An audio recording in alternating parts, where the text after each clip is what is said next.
दोस्तों, आज की कहानी है जवान भांजी ने मामा को किया परेशान।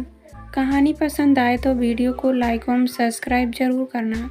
दीपा बड़ी देर से अपनी भांजी रिंकू का इंतजार कर रही थी। पति सुशांत कंपनी में काम से चेन्नई गए हुए थे।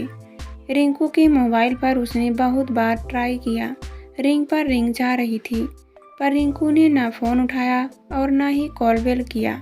उसके ऑफिस में भी कोई फ़ोन नहीं उठ रहा था। दीपा का मन आशंकाओं से घिरा जा रहा था। घर में 2 छोटे बच्चों को छोड़कर इतने बड़े शहर में वह अपनी भांजी को ढूंढने आखिर कहाँ जाए। जवान भांजी के साथ कहीं कोई अनहोनी हो गई तो इस शहर को रिंकू जानती ही कितना है। देवांश जैसी छोटी जगह से चंद महीने पहले ही तो वह यहाँ पर रहने आई है। न तो दीपा सुशांत को फ़ोन लगाना चाहती थी और न ही रिंकू के घर वालों को। दोनों ही दूसरे शहरों में बैठे हैं, बेवजह परेशान होंगे और इतनी दूर से कुछ कर भी नहीं पाएंगे। दरअसल आज रिंकू का बर्थडे भी था, इसलिए वह शाम को लकी बेकरी से उसका मनपसंद केक और एक सुंदर पर्स गिफ्ट के तौर पर लेकर आई थी। लेकिन वह 9:30 बजने को थे। बच्चे का अपना होमवर्क खत्म करके केक काटने का इंतजार करते करते थककर सो गए चुके थे। आखिरकार हादसा हो उसने सुशांत को फ़ोन लगाया। अब बता रही हो मुझे? छूटते ही सुशांत ने कहा। क्या करती सुशांत? मुझे लगा वह आती ही होगी। मैं बेवजह तुम्हें परेशान नहीं करना चाहती थी। दीपा रुआसी हो उठी। चलो परेशान मत हो, मैं उसे फ़ोन लगाकर देखता हूँ और दीदी से भी बात करता हूँ, कहकर सुशांत ने फ़ोन रख दिया। बीतते हर पल के साथ दीपा की चिंता बढ़ती जा रही थी। लगता है रिंकू को अपने घर रखकर उसने कोई गलत निर्णय ले लिया है। उसे याद आया कि रिंकू की जॉब दिल्ली में लगने पर कितनी खुशी हुई थी उसे। जीजाजी ने जब रिंकू के लिए एक अच्छा हॉस्टल देखने को कहा तो उसने नाराज़ होते हुए कहा था कि जब रिंकू के मामी मामा दिल्ली में रहते हैं तो वह हॉस्टल में क्यों रहेगी। उसके लिए जैसे उसके बच्चे, वैसे ही रिंकू बड़ी ही प्रसन्नता से उसके आगे बढ़कर रिंकू की देखभाल व उसकी पूरी जिम्मेदारी अपने कंधों पर ले ली थी। पर उसे नहीं मालूम था कि उस कुछ ही महीनों में रिंकू पर शहर की चमक धमक का वह रंग चढ़ेगा कि उसकी आंखें चौधिया जाएंगी। उसके लिए ऑफिस के कलीग्स के आगे मामी मामा का प्यार और फरमाइश गढ़ हो जाएगी। कुछ दिनों तक तो रिंकू ऑफिस से सही वक्त पर घर आ जाती थी।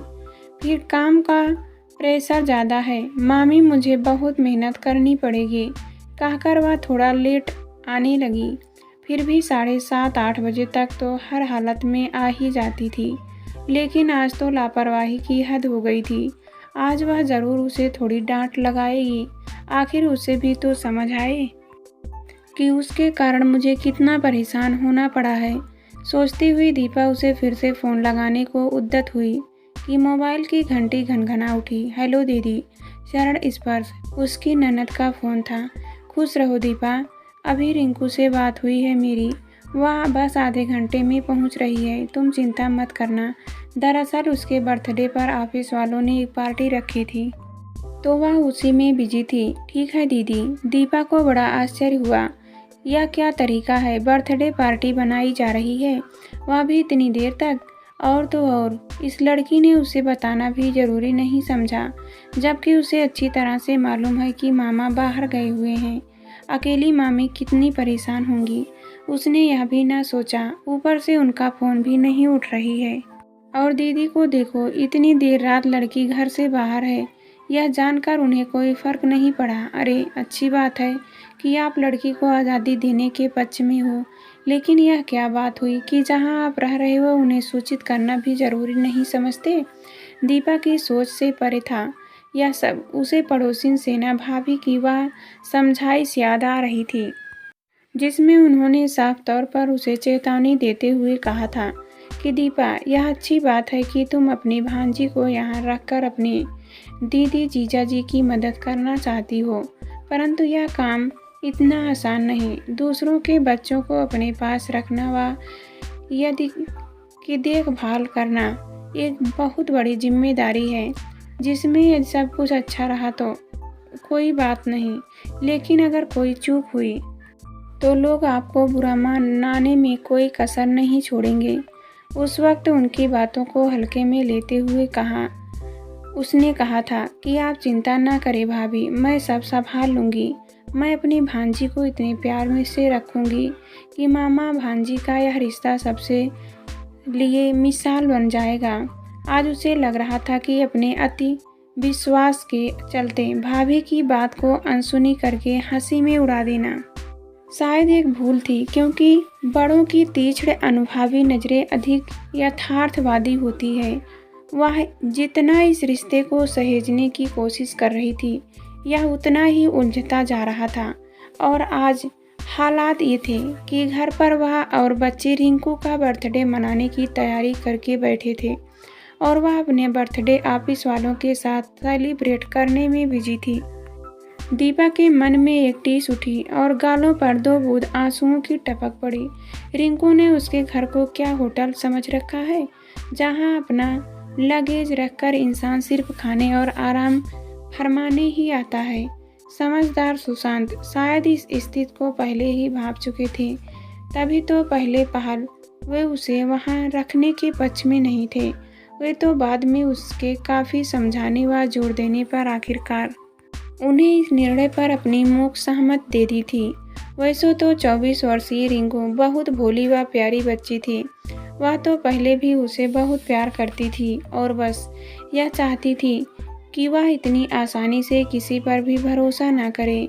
अपने ऑफिस में भी थोड़ी सी होशियारी और समझदारी से चले, ताकि कभी किसी परेशानी में ना पड़े, क्योंकि आजकल किसके मन में क्या चल रहा है यह समझ पाना थोड़ा मुश्किल होता जा रहा है। अच्छाई से अपनेपन का दिखावा करके लोग बड़ी आसानी से मासूमों को अपना शिकार बना लेते हैं, लेकिन शायद रिंकू पर पैसों की चकाचौंध और स्टेटस सिंबल का जुनून धीरे धीरे सवार होता जा रहा था। इसलिए मम्मी, मामी, मामा की हर समझाइश अब उसे अपनी पर्सनल लाइफ में दखलंदाजी लगने लगी थी। रिंकू को अपने घर पर अपनी जिम्मेदारी पर रखना दीपा के लिए बड़ी चुनौती बनता जा रहा था। लगभग हर हफ्ते छुट्टी वाले दिन उसके ऑफिस कलीग कहीं पिकनिक या फिल्म देखने का प्रोग्राम बना लेते थे और 10-11 बजे निकली रिंकू देर रात घर आती थी। कभी कभार जब सुशांत कहीं जाने का प्रोग्राम बनाते थे तो रिंकू साफ तौर पर आनाकानी करती नजर आती।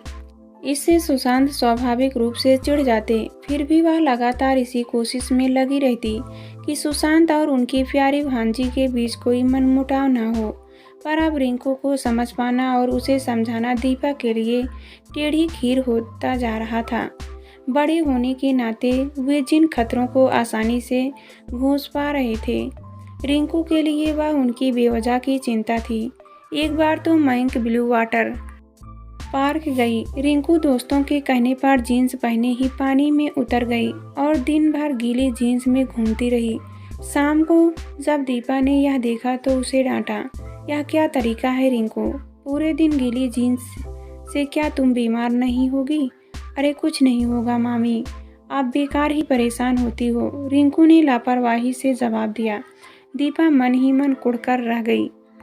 यह क्या बात हुई, अभी बीमार हो जाओगी तो डॉक्टर के पास तो मुझे ही लेकर भागना पड़ेगा। रिंकू की मनमर्जी के आगे दीपा बेबस हो चुकी थी। अगर ये सभी बातें दीदी को बताती हैं तो उन्हें लगेगा कि वह उनकी बेटी को रखना नहीं चाहते, इसलिए उनकी चुगली कर रहे हैं और बाद में कुछ उच्चनीय हुई तो उसे यही सुनना पड़ेगा कि हमें पहले क्यों नहीं बताया, हमने तो उसे तुम्हारे भरोसे पर छोड़ रखा था। अत्यधिक खुशी और जल्दबाजी में लिया निर्णय अब उसके गले की फांस बनता जा रहा था। अचानक दीपा के विचारों की श्रृंखला टूटी। बाहर से कोई हॉर्न पर हॉर्न दिए जा रहा था। उसने दीवार घड़ी पर नजर डाली, 11 बजने को थे। उठकर गेट का लॉक खोला तो बाहर खड़ी कार से उतरी रिंकू ने अपने बॉस से उसका परिचय कराया। गाड़ी में पिछली सीट पर 2 लड़के और बैठे हुए थे। इतनी देर से आने पर भी रिंकू के चेहरे पर अफसोस का कोई भाव न था और नाखुश होठों पर सॉरी। वह गुनगुनाती हुई आते ही वॉशरूम में घुस गई। दीपा का मन कौसला हो गया, माना कि वह रिंकू की मामी है।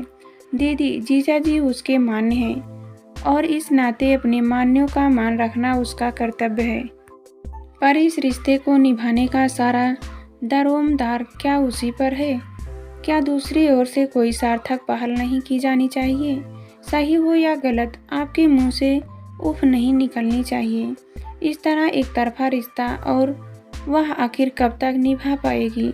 चलो माना कि रिंकू नादान है, पर दीदी को तो उसे सही सलाह देनी चाहिए, न कि उसकी गलतियों को बढ़ावा। ऐसे में कल को रिंकू की बेवकूफ़ियों का खामियाजा उसे या सुशांत को ही भुगतना होगा, क्योंकि दीदी तो यह कहकर छूट जाएगी, तुमने हमें बताया क्यों नहीं? और कुछ बताने चलो तो अभी उनके पल्ले कुछ नहीं पड़ रहा है। 2-3 महीने तक उसे इस उपापोह में रहना पड़ा, पर फिर पता चला कि रिंकू को बेंगलुरु में एक और अच्छी नौकरी मिल गई। जब यह सूचना रिंकू ने दी तो दीपा जितनी खुश हुई, वह महीनों तक सुशांत व रिंकू के माता पिता दोनों को समझ नहीं आया।